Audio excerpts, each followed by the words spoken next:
Good morning. आज हम शुरू कर रहे हैं एक्सरसाइज 8.1। वो मैं आपको इसमें इसलिए समझा रही हूँ क्योंकि ये डायग्राम जो है वो बोर्ड से क्लियर खाने समझ में नहीं आते, इस वजह से।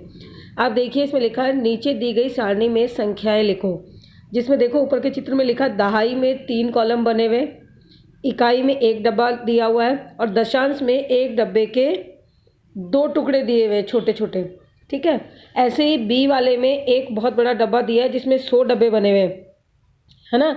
दहाई में 10 डब्बे बने हुए एक पे एक, और दशांश में इसके छोटे छोटे 4 डब्बे दिए हुए। तो ये ध्यान रखो, इकाई दहाई तो जैसे अपन अंक लिखते हैं वैसे लिखेंगे। दशांश का मतलब है कि इकाई से पहले पॉइंट लगा दो, और दशांश में पॉइंट के बाद पहला अंक जो है वो दशांश में आता है।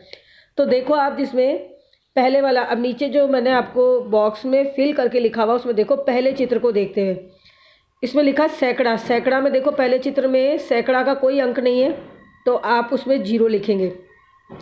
दूसरे में देखो, दहाई में इसने दे रखा है 3 डब्बे दे रखे हैं, तो दहाई में अपन ने लिखा 3 कॉलम है ना।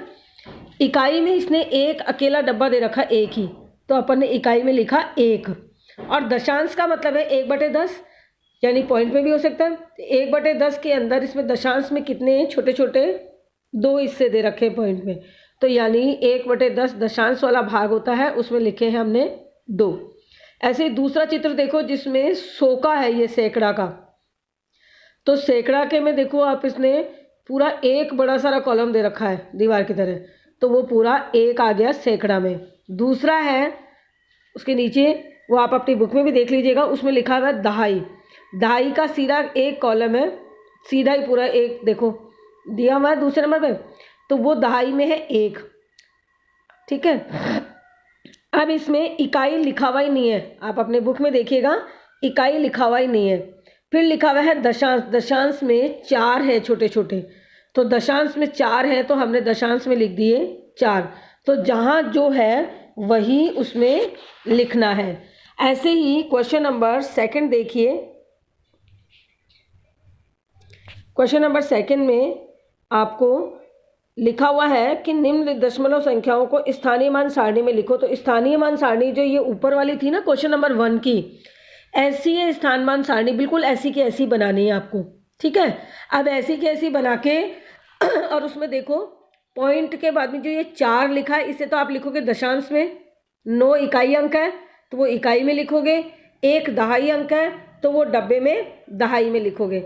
ऐसे ही 20 क्वेश्चन में देखो 0.3, 0.3 में पॉइंट के बाद 3 है, तो ये 3 पॉइंट के बाद पहला अंक है 3, तो ये दशांश में आ गया, और पॉइंट से पहले 0 है, ये आ गया इकाई में। सी देखो 10.6, तो पॉइंट के बाद पहला अंक है 6, तो ये 6 आ गया दशांश में, 0 आ गया इकाई में, और 1 आ गया दहाई में। या आप जो पहले वाले क्वेश्चन का जैसे डब्बा बना हुआ था ना, वैसे डब्बा बना के लिखना है। अगला जो बॉक्स बना हुआ ना जिसमें लिखा हुआ था सैकड़ा, दहाई, इकाई, दशांश, वैसा का वैसा ही बनाओगे और उसमें इतने कॉलम बना के हर एक क्वेश्चन को लिखोगे। अगला है 205.9, तो आपको पता है पॉइंट के बाद में 9 है जो कि पहले में है, तो वो दशांश में आएगा। अब पॉइंट के पहले इकाई अंक होता है, 5 इकाई में है, दहाई में 0 है और सैकड़ा में 2 है, तो इन्हें उस डब्बे में लिखना है। ये तो हुआ हमारे स्थानीय मान सारणी में लिखना। अगला क्वेश्चन है क्वेश्चन नंबर 3, निम्न में प्रत्येक को दशमलव के रूप में लिखो।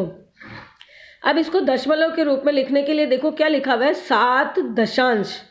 ठीक है, दशांश का मैंने क्या बोला कि पॉइंट के बाद पहली संख्या जो है वो आएगी, वो दशांश होती है। तो ये हमने पॉइंट लिख के और 7 लिख दिया। ठीक है, अब पॉइंट से पहले क्या है कि पॉइंट कई बार दिखाई नहीं देता, इस वजह से हम उसके पहले लिख देते हैं 0, तो ये हो जाएगा 0.7। दूसरा बोल रहा है 2 दहाई 9 दशांश, तो दशांश का तो आपको पता चल गया कि पॉइंट के बाद आपने 9 लिख दिया दशांश में, लेकिन पॉइंट से पहले इकाई आती है, इसमें इकाई दे नहीं रखी, तो जब इकाई नहीं दे रखी तो इकाई की जगह अपन ने लिखा 0, और दहाई में 2 दे रखा उसने, तो दहाई की जगह पे लिख दिया हमने 2, तो क्या बन गया 20.9। सी देखो 14.6, सीधा ही दे रखा है, 14 दशमलव यानी पॉइंट और 6 सीधा दे रखा है। अगला है 100 और 2 इकाई, सीधा दे रखा है इसने 100, ठीक है, और 2 इकाई, यानी इकाई स्थान पे आ गया 2, दहाई इसने दे नहीं रखा तो उसकी जगह अपन ने लगाया 0, और सैकड़ा, 100 का मतलब है सैकड़ा, सैकड़ा में कितना है 1, 100 का मतलब है 1, तो सैकड़ा के स्थान पे आ गया 1, यानी इकाई 2, दहाई नहीं दे रखी इसलिए 0, क्योंकि लिखनी तो पड़ेगी ना, नहीं दे रखी तो भी, तो दिखाई दहाई की जगह पे 0 और सैकड़ा की जगह पे 1। अगला है 600.8, सीधा ही दे रखा है उसने तो इकाई दहाई में दे ही नहीं रखा है, तो आसान है, 600 और पॉइंट लगा के और 8। ये हो गया आपका क्वेश्चन नंबर 3। नेक्स्ट है क्वेश्चन नंबर 4। तो क्वेश्चन नंबर 4 जो है हम करेंगे नेक्स्ट क्लास में। Thank you.